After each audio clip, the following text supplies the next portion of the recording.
Assalamualaikum warahmatullahi wabarakatuh. Baik, perkenalkan nama saya Asolihat dan ini rekan saya Muhammad Agung Saifullah. Kami dari kelas 5A kelompok 2 program studi pendidikan bahasa dan sastra Indonesia Universitas Setiabudi Rangkas Bitung. Baik, di sini kita akan menjelaskan tentang penamaan. Nah, untuk itu mari kita simak videonya. Semantik berasal dari bahasa Yunani yaitu sema yang berarti tanda atau lambang. Nah, tanda yang seperti apa? Tanda yang dimaksud di sini adalah tanda linguistik yang terdiri dari beberapa komponen. Menurut Ferdinand de Saussure, tanda itu terdiri dari satu komponen yang mengartikan dalam bentuk bunyi-bunyi bahasa dan yang kedua ada komponen yang diartikan atau makna dari lambang tersebut. Penamaan adalah suatu proses pelambangan suatu konsep untuk mengacu kepada sesuatu referen yang berada di luar bahasa. Secara singkatnya, penamaan itu proses pelambangan suatu konsep. Jika kita mengacu pada hakikat bahasa, bahwasanya bahasa adalah sistem lambang bunyi yang bersifat arbitrer. Maksudnya apa? Maksudnya adalah ketika sebuah kata dengan hal yang dilambangkannya atau benda yang dilambangkannya itu bersifat sewenang-wenang, tidak ada hubungan wajib di antara keduanya. Misalnya orang Indonesia menyebut kata kuda dengan benda yang dilambangkannya yaitu seekor hewan yang berkaki 4 dan berekor panjang misalnya. Nah, sedangkan orang Inggris menyebut hewan tersebut dengan kata horse. Apakah itu benar? Tentu saja hal itu sah-sah saja karena tadi mengacu kepada hakikat bahasa bahwasanya bahasa itu bersifat arbitrer. Menurut Plato, lambang adalah kata di dalam suatu bahasa, sedangkan makna adalah sesuatu yang ditunjuk oleh kata tersebut, oleh lambang tersebut. Nah, kenapa penamaan ini bisa terjadi? Tentu penyebabnya banyak sekali atas beberapa faktor. Yang pertama, penamaan itu terbentuk oleh peniruan bunyi. Beberapa kata di dalam bahasa Indonesia ini ada yang terbentuk hasil dari peniruan bunyi. Maksudnya adalah nama ini terbentuk dari bunyi benda tersebut atau suara yang dihasilkan oleh benda tersebut. Misalnya hewan ini, kita semua pasti tahu ini hewan tokek. Pasti teman-teman pernah mendengar suaranya seperti apa? Nah, karena itulah maka tokek disebut dengan nama tokek. Yang kedua ada penyebutan bagian. Ada istilah pars proto yaitu gaya bahasa yang menyebutkan bagian suatu benda atau suatu hal padahal maksudnya adalah keseluruhan dari benda tersebut. Misalnya kata kepala dalam kalimat setiap kepala mendapatkan 1 liter minyak.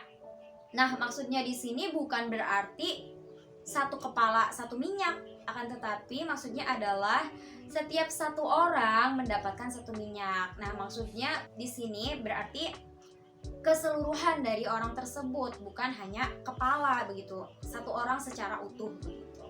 Baik, saya di sini akan menyebutkan tentang sifat khas. Sifat khas ialah penamaan suatu benda berdasarkan sifat yang khas pada benda tersebut.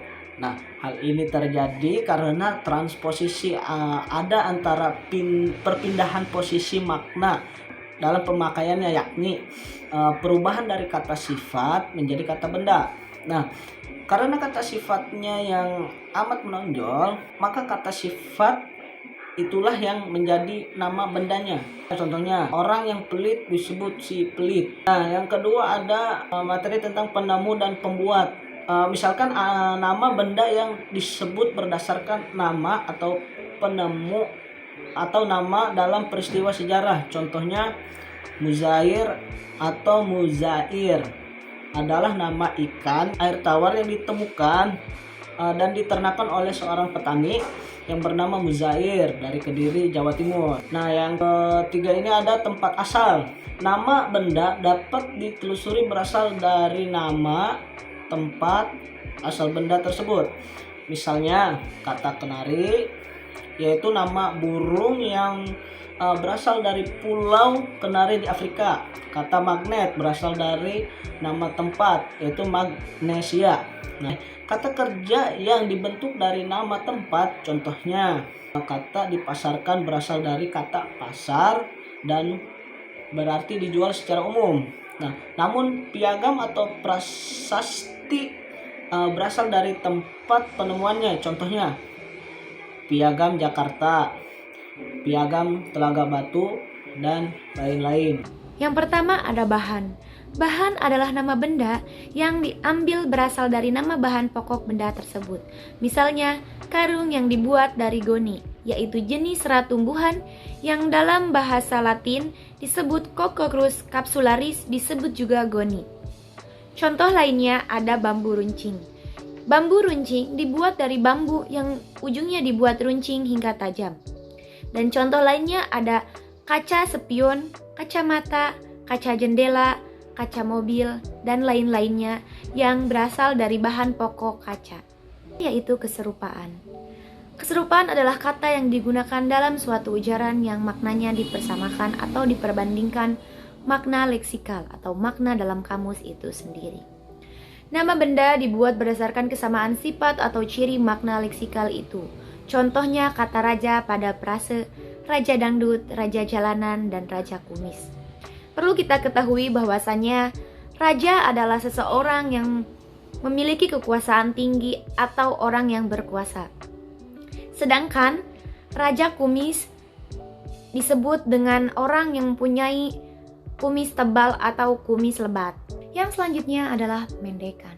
Pemendekan adalah kata yang terbentuk sebagai hasil penggabungan unsur huruf awal atau suku kata dari beberapa kata yang digabungkan menjadi satu. Misalnya adalah kata ABRI. ABRI berasal dari kata Angkatan Bersenjata Republik Indonesia. Selain itu, pemendekan juga biasa diperlukan dalam akronim yang ditafsirkan dengan yang bukan-bukan. Contohnya adalah kata benci. Sudah kita ketahui bahwasannya kata benci adalah seseorang yang mempunyai sikap tidak suka terhadap orang lain. Tapi di sini, kata benci ditafsirkan dengan orang yang benar-benar cinta. Nah, mungkin dari sekian banyaknya faktor, masih banyak faktor-faktor yang lainnya, baik itu faktor sosial ataupun faktor yang lain sebagainya. Mungkin cukup sekian dari kami, terima kasih. Wassalamualaikum warahmatullahi wabarakatuh.